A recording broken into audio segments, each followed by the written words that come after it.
I'm Emma Weekly, and I'm doing the respiratory assessment. So when I first come in, I would wash my hands and introduce myself to the patient. We're going to be doing the focus respiratory assessment, so I would focus in on my patient's chest, but when I first walk in, I want to focus on her appearance, her posture, and her breathing effort. As I'm looking at her, she is alert and oriented. Her skin is not blue, it is not gray, it is pink and normal. Her posture, she is sitting up straight. There's no tripod position. She is not pursing her lips. There's no shortness of breath. And as I look at her chest, it is equal, and it is not too fast. It is not too slow. No tachypnea or bradypnea. Everything is in normal limits and is expected. Okay, so now the next thing I will do is count respirations. So there's several different ways you can count respirations, but, well, not really, but time differences. And the way I do it is I look at the chest for 30 seconds, and I will just double what I find in that. While I am counting respirations, I'm going to look at her breathing effort and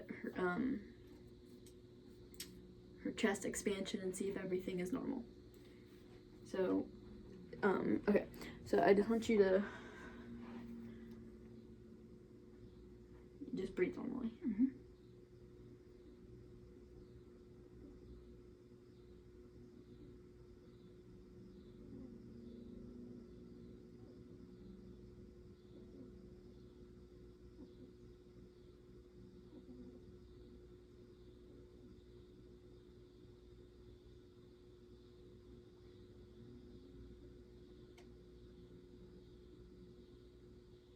Okay, so I got, in those 30 seconds, I got 8 respirations.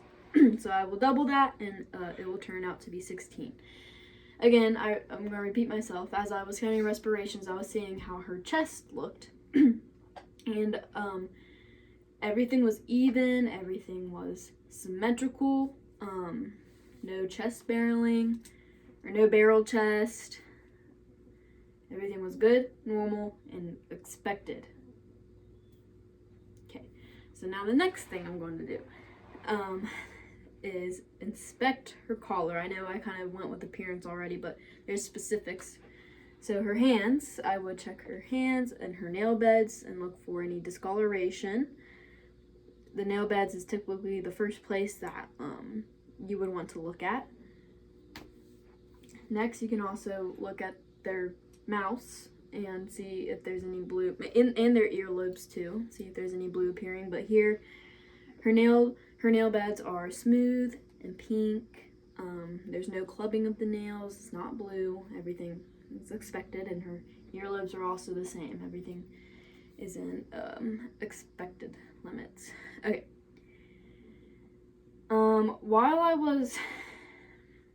Next, you inspect the posterior and anterior thorax, but everything is, again, normal and expected. There's no unevenness of her chest. It's deep and normal. The same with the back. Everything's in normal findings. All right. So last thing I'm going to do is auscultate her lung sounds. So we'll start anteriorly.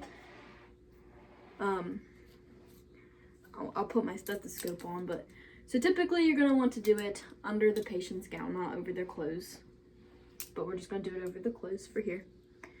And you're going to ask the patient to breathe in and breathe out, and that counts as one go around.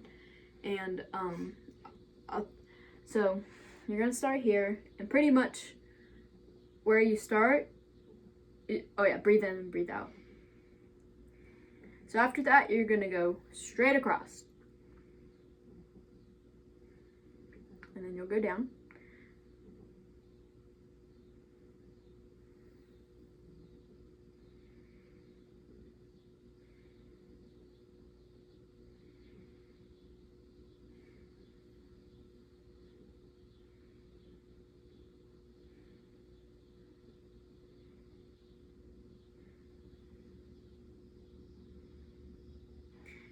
And then you'll kind of go on the side a little.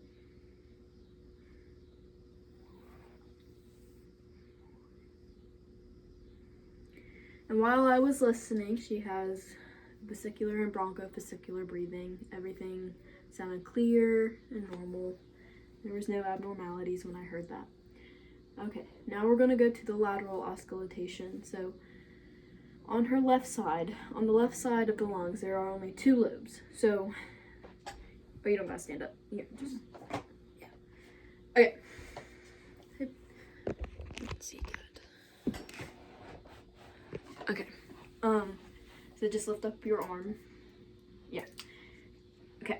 So, pretty much since there is only 2 lobes, that's what we're listening for on the lateral side, just the first and second lobe. So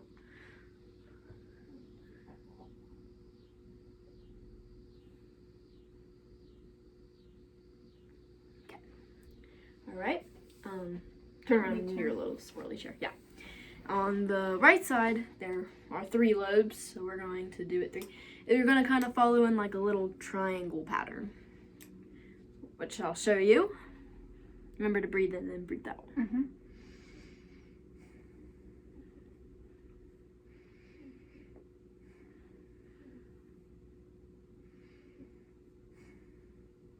Okay, and now the last thing is to osculate her posterior side. So you can just turn around again. Yeah.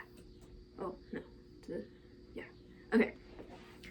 So we're gonna do what we did anteriorly. You pretty much just start and you go straight across and then down and then over again. Telling the patient to breathe in, breathe out. So.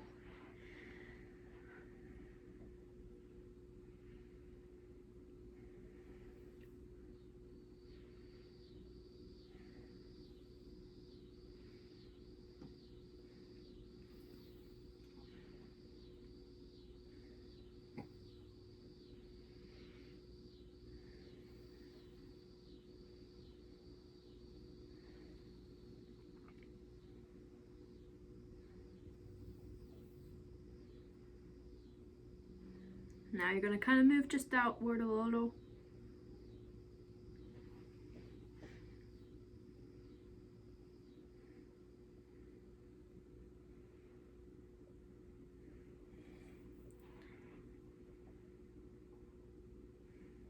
I might have gotten just a little bit too low right there, but yep, that's what you do to auscultate.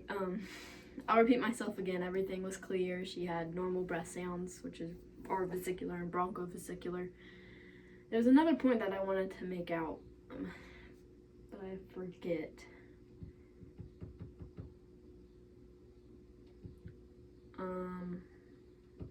I know there was something I wanted to make out. Oh yes, okay. So while you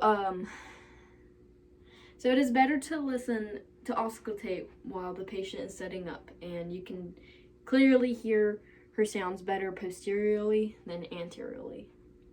And that is the end of my respiratory assessment.